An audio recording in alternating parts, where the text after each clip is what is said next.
செய்தி கதம்பம்.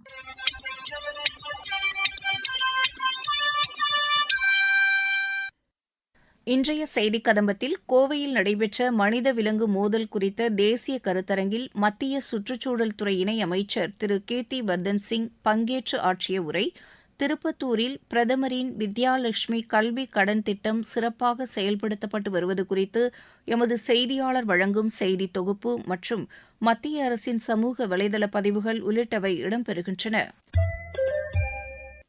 மத்திய சுற்றுச்சூழல் அமைச்சகம் சார்பில் மனித விலங்கு மோதல் குறித்த தேசிய கருத்தரங்கம் கோவையில் உள்ள மத்திய வன அலுவலர் பயிற்சி மையத்தில் இன்று நடைபெற்றது. இந்நிகழ்ச்சியில் பங்கேற்று உரையாற்றினார் மத்திய சுற்றுச்சூழல் துறை இணை அமைச்சர் திரு கீர்த்தி வர்தன் சிங். அவர் பேசுகையில், On this very important event, when we inaugurate the Center of Excellence for Management of Human-Wildlife Conflict. All of us have been working long and hard towards the objective of conservation of wildlife.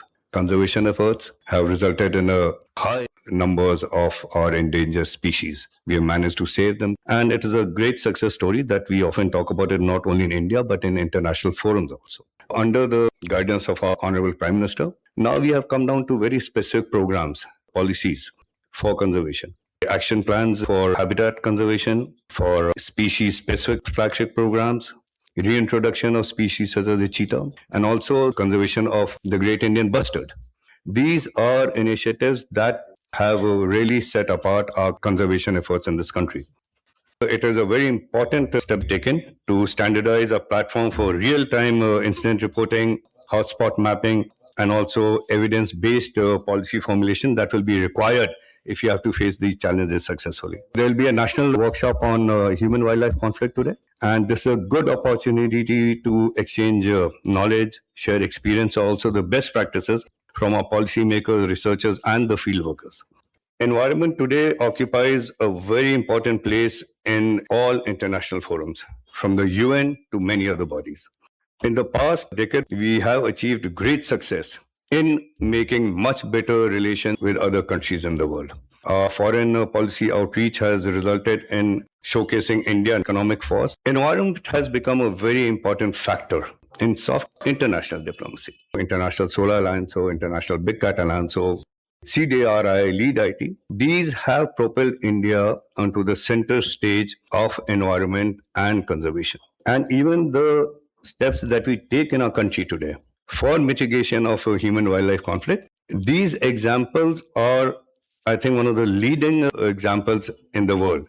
I get to visit many countries in the world, especially African countries, and they always want to teach them what we are doing in this field, not only conservation, but also human-wildlife conflict is becoming an increasing problem for not just India, but many other countries, especially the African countries. And this is where I feel that the center will play a very important part, not only to form solutions within the country. You can hold international conferences. We can engage in capacity building of other countries also. And in that sense, when we talk about Viksit Bharat or international presence, we can, through this very important research and other programs that will go off in the center, we can become the guiding light for other countries also. Tirupattur மாவட்டத்தில் செயல்படுத்தப்பட்டு வரும் பிரதமரின் வித்யாலட்சுமி கல்வி கடன் திட்டம் மாணவர்களுக்கு மிகவும் பயனளிப்பதாக உள்ளது. இதுகுறித்து எமது செய்தியாளர் வழங்கும் செய்தி தொகுப்பு. வருங்கால தலைமுறையினரை மெருகேற்றுவதில் பெரும் பங்கு வகிப்பது கல்விச் செல்வம். அத்தகைய கல்விச் செல்வம் பெற நிதி வசதி ஒரு தடையாக இருக்கக்கூடாது என்பதை நோக்கமாக கொண்டு மத்திய நிதி அமைச்சகம், உயர்கல்வி அமைச்சகம் மற்றும் இந்திய வங்கிகள் ஆகிய மூன்றின் வழிகாட்டுதலில் பிரதம மந்திரி வித்யாலட்சுமி இணையதளம் செயல்படுத்தப்பட்டு வருகிறது. தரமான கல்வி ஏற்றத்தாழ்வின்றி அனைவரும் பெறும் வகையில் சமநிலையை உருவாக்கி இருக்கிறது. இந்த இணையதளத்தின் வாயிலாக எந்த வங்கியிலிருந்தும் பல்வேறு திட்டங்களின் கீழ் கல்வி கடன் பெற நேரடியாக விண்ணப்பிக்க முடியும். கல்வி கடனுக்காக வங்கியில் பல மணி நேரம் காத்திருக்காமல் எளிதிலும் மிக குறுகிய காலத்திலும் கடன் பெற முடியும் என்பதை பிரதம மந்திரி வித்யாலட்சுமி இணையதளம் சாத்தியமாக்கி இருக்கிறது. பிரதம மந்திரி வித்யாலட்சுமி கல்வி கடன் திட்டத்தின் மூலமாக இணையதளத்தில் எளிதாக பதிவு செய்து பெற்ற கல்விக்கடன் தங்களது நிதி நெருக்கடியை சரி செய்ய பெரிதும் உதவியாக உள்ளது என பயனாளிகள் தெரிவித்தனர். என் பேர் ஜான்சி. நான் பிஎஸ்சி நர்சிங் படிக்கிறேன். ஃபீஸ் கட்டுறது ரொம்ப கஷ்டமா இருந்துச்சு. இப்போ எனக்கு லோன் கிடைச்சிடுச்சு. 1,50,000 கிடைச்சிருக்கு எஜுகேஷன் லோன். இது என்னோட படிப்புக்கு ரொம்ப ஹெல்ப்ஃபுல்லா இருக்கு. முக்கியமா என்னோட பேரண்ட்ஸ்க்கு ரொம்ப ஹெல்ப்ஃபுல்லா இருக்கு. டாக்டர் பேர் பிரீத்தி. அவங்களுக்கு இன்ஜினியரிங் காலேஜில் பிடெக் ஐடி கோர்ஸ் கிடைச்சிருக்கு. அவங்க 1 இயர் முடிச்சிட்டாங்க. இப்போ செகண்ட் இயர் 1 இயர் ஃபீஸ் கட்டிட்டேன். 1 இயர் ஃபீஸ் 2,70,000. சரி 1 இயர் கட்டிட்டு அதுக்கப்புறம் கொஞ்சம் கஷ்டமா இருந்தது. பிஎம் வித்யாலட்சுமி மூலியமா ஆன்லைனில் அப்ளை பண்ணியிருந்தோம் எஜுகேஷன் லோனுக்காக. அது இப்போ 6,15,000 சாங்ஷன் ஆயிருக்கு. எங்கள் டாக்டர் படிப்புக்கு நல்ல ஒரு உதவியாக இருக்கும். திறமையான மாணவர்களுக்கு நிதி உதவி வழங்குவதை நோக்கமாக கொண்டுள்ள இத்திட்டத்தின் மூலமாக எந்த ஒரு மாணவரும் தரமான உயர்கல்வியை தொடர்வதை நிதி கட்டுப்பாடுகள் தடுக்காது. பிரதம மந்திரி வித்யாலட்சுமி இணையதளம் வாயிலாக மேற்படிப்பிற்காக கல்வி கடன் வழங்கும் வழிமுறையில் வெளிப்படையான உள்கட்டமைப்பை ஏற்படுத்தி தகுதியான மாணவர்களுக்கு பிணையம் இல்லாமல் எளிதில் மற்றும் மிக குறுகிய காலத்தில் கல்வி கடன் சென்றடைவதை உறுதி செய்து வருகிறது மத்திய அரசு.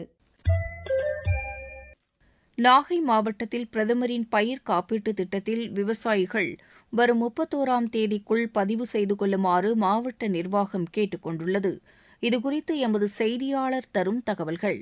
பாரத பிரதம மந்திரியின் பயிர் காப்பீட்டு திட்டம் விவசாயிகளுக்கு எதிர்பாராமல் ஏற்படும் இழப்புகளுக்கு நிதியுதவி வழங்கி பாதுகாக்கவும் பண்ணை வருவாயை நிலைப்படுத்தவும் தொடர்ந்து செயல்படுத்தப்பட்டு வருகிறது. நாகப்பட்டினம் மாவட்டத்தில் 2026-27ஆம் ஆண்டில் குறுவை பருவத்தில் நெற்பயிரை பாரத பிரதம மந்திரியின் பயிர் காப்பீட்டு திட்டத்தின் கீழ் காப்பீடு செய்ய அரசு அனுமதியை அளித்துள்ளது. குறுவை பருவத்திற்கு விவசாயிகள் பதிவு செய்ய வருகிற 31ஆம் தேதி கடைசி நாளாகும். இந்த திட்டத்தின் கீழ் கடன் பெறும் விவசாயிகள் அவர்கள் கடன் பெறும் வங்கிகளில் பயிர் காப்பீட்டு திட்டத்தில் விருப்பத்தின் அடிப்படையில் பதிவு செய்யப்படுவார்கள். கடன் பெற விவசாயிகள் இம்மாவட்டத்தில் உள்ள பொது சேவை மையம் மூலமாகவோ வங்கிகள் மூலமாகவோ தொடக்க வேளாண்மை கூட்டுறவு கடன் சங்கங்கள் மூலமாகவோ விருப்பத்தின் பேரில் பதிவு செய்து கொள்ளலாம். ஆகவே விவசாயிகள் இறுதி நேர நெரிசலை தவிர்க்கவும் விவசாயிகளின் விண்ணப்பங்கள் விடுபடாமல் இருக்கவும் பிரதம மந்திரியின் பயிர் காப்பீட்டு திட்டத்தில் பிரிமிய தொகை செலுத்தி தங்களது பயிர்களை முன்கூட்டியே பதிவு செய்ய கேட்டுக் கொள்ளப்படுகிறது. விவசாயிகள் ஏக்கருக்கு காரிப் நெற்பயிருக்கு ரூபாய் 465 காப்பீட்டு கட்டணமாக செலுத்தி காப்பீடு செய்து கொள்ளலாம். விவசாயிகள் இத்திட்டத்தின் கீழ் பதிவு செய்யும் போது முன்மொழிவு விண்ணப்பத்துடன் கிராம நிர்வாக அலுவலர் வழங்கும் அடங்கல் அல்லது விதைப்பு சான்றிதழ், வங்கி கணக்கு புத்தகத்தின் முன்பக்க நகல், ஆதார் அட்டை நகல் ஆகியவற்றை இணைத்து காப்பீடு செய்து கொள்ளலாம். காப்பீடு செய்துள்ள கிராமத்தின் பெயர், புல எண், பரப்பு, வங்கி கணக்கு எண் ஆகியன சரியாக உள்ளதா என்பதை சரிபார்த்துக் கொண்டு அதற்கான ரசீதை பதிவு செய்த இடத்தில் பெற்றுக் கொள்ள வேண்டும். மேலும் இத்திட்டம் தொடர்பான விவரங்களுக்கு விவசாயிகள் ஏற்படும் சந்தேகத்தின் உரிய பயிர் காப்பீடு நிறுவன முகவர் அல்லது தங்களது வட்டார வேளாண்மை விரிவாக்க மையத்தில் உள்ள அலுவலர்களை அணுகி தெரிந்து கொள்ளலாம் என தெரிவிக்கப்பட்டுள்ளது. மத்திய அரசின் சமூக வலைதள பதிவுகள் சர்தார் வல்லபாய் பட்டேலின் தொலைநோக்கு பார்வையை நனவாக்கும் வகையில் ஒன்றிணைந்த நம்பிக்கையான மற்றும் அனைவரையும் உள்ளடக்கிய நாட்டை உருவாக்க உறுதிப்பாட்டுடன் செயல்படுவோம் என்று குடியரசு துணைத் தலைவர் திரு சி.பி. ராதாகிருஷ்ணன் கூறியுள்ளார். தமது ஆஸ்திரேலிய பயணம் ஆக்கப்பூர்வமாக அமைந்திருந்ததாக பிரதமர் திரு நரேந்திர மோடி கூறியுள்ளார். தமது இந்த பயணத்தின் மூலம் இரு நாடுகளுக்கும் இடையே பல்வேறு துறைகளில் இருதரப்பு ஒத்துழைப்பு மேலும் வலுப்பெற்றுள்ளதாகவும் பிரதமர் தெரிவித்துள்ளார். ஆஸ்திரேலியாவில் தமது பயணத்தை முடித்துக் கொண்டு நியூசிலாந்து புறப்பட்ட பிரதமர் திரு நரேந்திர மோடியை அந்நாட்டு வெளியுறவுத்துறை அமைச்சர் திரு பென்னி வோங் விமான நிலையத்தில் வழி அனுப்பி வைத்ததாக வெளியுறவுத்துறை செய்தி தொடர்பாளர் திரு ரந்தீர் ஜெய்ஸ்வால் கூறியுள்ளார். பிரதமரின் இந்த பயணம் இரு நாட்டு மக்களிடையே ஆழமான பிணைப்பை ஏற்படுத்தியுள்ளதாகவும் திரு ஜெய்ஸ்வால் தெரிவித்துள்ளார்.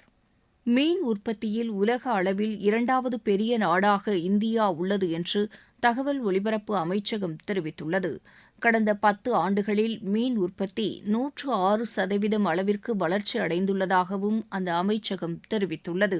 சமையல் எரிவாயு சிலிண்டருடன் சென்ற இந்திய கப்பல் மீது ஈரான் ஏவுகணை தாக்குதல் நடத்தியுள்ளதாக பாகிஸ்தானைச் சேர்ந்தவர்களின் சமூக ஊடக வலைதள பக்கங்கள் மூலம் தவறான தகவல் பரப்பப்படுவதாக மத்திய அரசு தெரிவித்துள்ளது. கடந்த ஆண்டு அக்டோபர் மாதம் 18ஆம் தேதி ஏமன் கடற்பகுதியில் சென்று கொண்டிருந்த கப்பல் தீ விபத்துக்குள்ளான பழைய படங்களை போலியாக வெளியிட்டு மக்களிடையே அச்சத்தை உண்டாக்குவதாகவும் உண்மை தகவல்களை ஆதாரப்பூர்வ தளங்களில் சென்று சரிபார்த்துக் கொள்ள வேண்டும் என்றும் மத்திய அரசு அறிவுறுத்தியுள்ளது.